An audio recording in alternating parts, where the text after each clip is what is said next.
श्री कृष्ण गोविंद हरे मुरारी, हे नाथ नारायण वासुदेव। आप सभी का स्वागत है प्रिंसी ट्रेजर में। मैं प्रिंसी गुप्ता आप सभी का वेलकम करती हूँ। आज हम भगवान विष्णु के दूसरे अवतार की कथा सुनेंगे। भगवान विष्णु का दूसरा अवतार है कूर्म अवतार। कूर्म किसे कहते हैं? कूर्म कछुए को कहते हैं। भगवान विष्णु को कूर्म अवतार क्यों लेना पड़ा? तो आइए चलिए जानते हैं इसके बारे में इस कथा के माध्यम से। एक बार दुर्वासा ऋषि इंद्रलोक पर भ्रमण कर रहे थे। तभी उन्होंने इंद्र देवता का शौर्य देखा। उन्हें यह देखकर बड़ा अच्छा लगा। उन्होंने पारिजात के पुष्प का माला इंद्र देवता को भेंट किया। इंद्र देवता ने वह पुष्प का माला ऐरावत हाथी को पहना दिया। उसकी सुगंध बहुत तेज होती है। ऐरावत हाथी ने उस माले को जमीन पर पटक के पैरों तले मसल दिया। यह देखना था कि दुर्वासा ऋषि क्रोधित हो गए। वो क्रोध के मामले में बहुत प्रसिद्ध थे। उन्होंने सोचा यह उनका अपमान है। उन्होंने क्रोध में आकर, आवेश में आकर इंद्र देवता को और सभी देवताओं को श्राप दे दिया। कहा कि तुम्हारे यहाँ से वैभव लक्ष्मी लुप्त हो जाएगी और तुम लोग का मान सम्मान प्रतिष्ठा सब लुप्त हो जाएगा। इतना कहकर वो वहाँ से चले गए। सारे देवी देवता परेशान हो गए। वह इंद्र देवता के पास आए और बोले कि अब क्या होगा प्रभु, सब जगह त्राही त्राही मची है। तो इंद्र देवता सभी देवी देवताओं के साथ ब्रह्मा जी के पास गए। ब्रह्मा जी को सारी कथा बताई। ब्रह्मा जी ने कहा कि चलो विष्णु भगवान के पास चलते हैं, वही इस समस्या का कोई समाधान निकाल सकते हैं। ब्रह्मा जी के साथ सारे देवी देवता भगवान विष्णु के पास गए। विष्णु भगवान को सारी कथा बताई।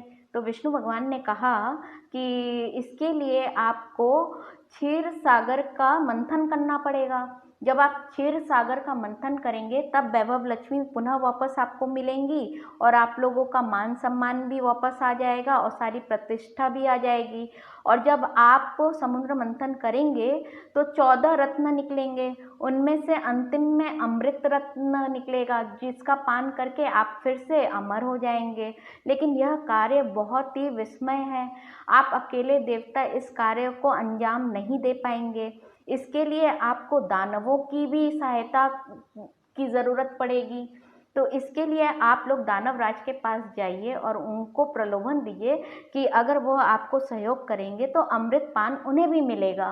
तो इसके लालच में वह आपका सहयोग ज़रूर करेंगे। इतना सुनना था कि सारे देवी देवता सहमत हो गए और दानव राज के पास गए, वो भी सहमत हो गए।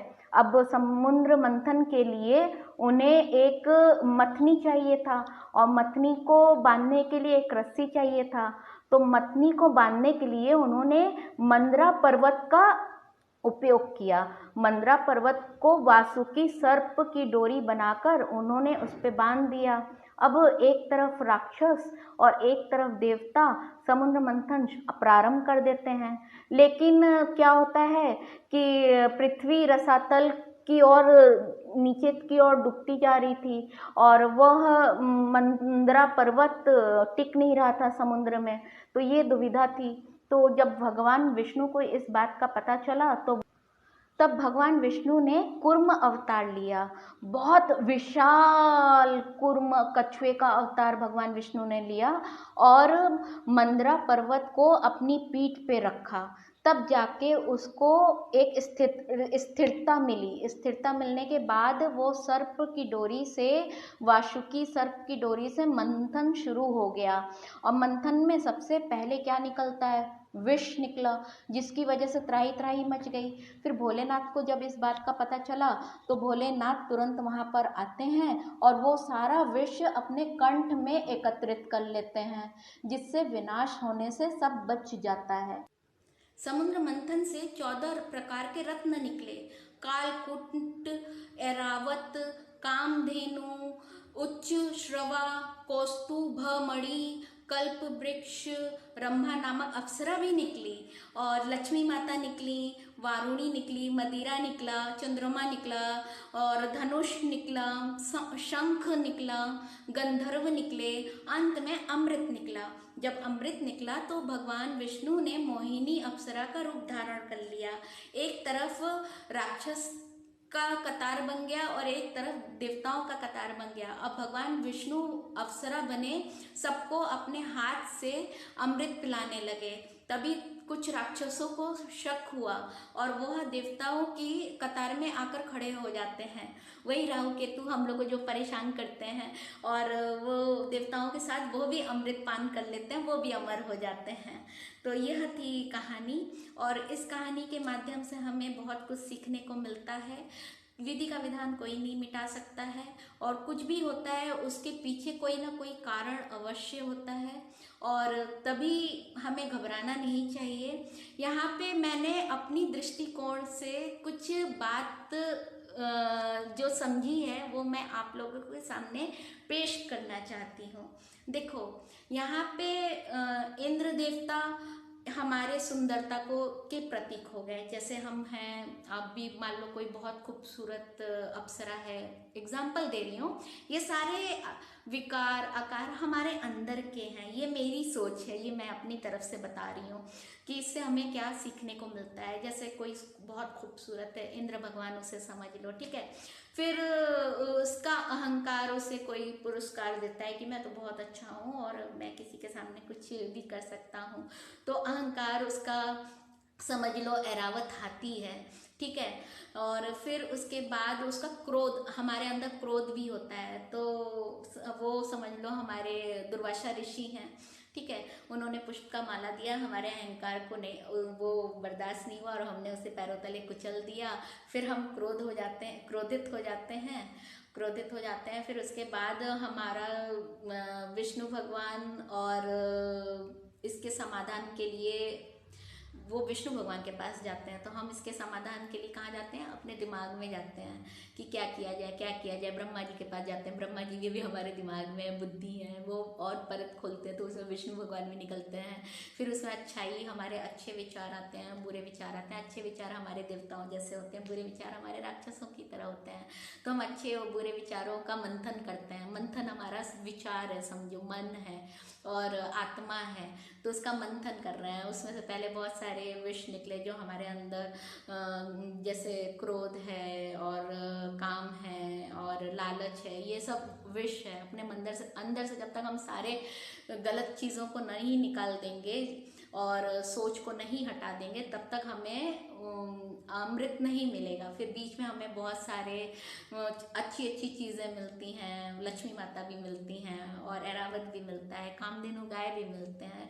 जब हम अपने अंदर मन का मंथन करते हैं ना, तो गलत चीज़ें बाहर निकल जाती हैं, अच्छी चीज़ें हमारे सामने आती हैं जो हमारे जीवन में जीने के लिए बहुत सहयोग करती हैं।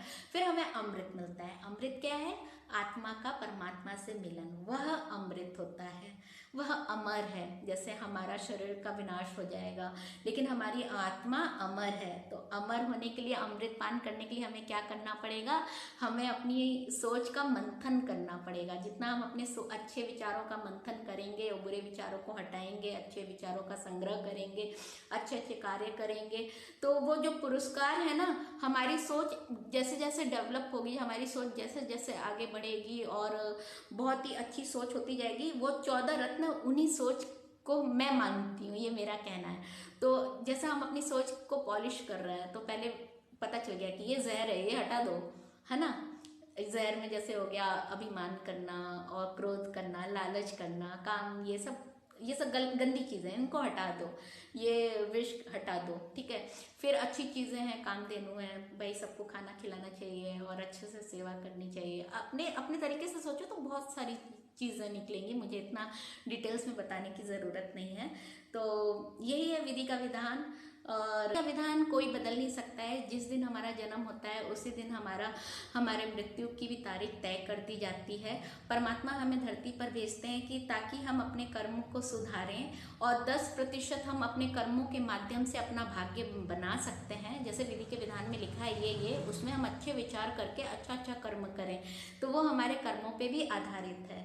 और अगर आप जन्म मृत्यु से मोक्ष पाना चाहते हैं तो अच्छे कर्म कीजिए, खुद को परमात्मा को समर्पित कर दीजिए, हर कार्य परमात्मा के लिए कीजिए, तो हमें मोक्ष भी मिलेगा। थैंक यू सो मच इतना अच्छा सुनने के लिए। Have a good day. Hare Krishna. Shri Krishna Govind Hare Murari, Shrinath Narayan Shri Krishna Govind Hare Murari, हे नाथ नारायण वासुदेवा। राधे राधे।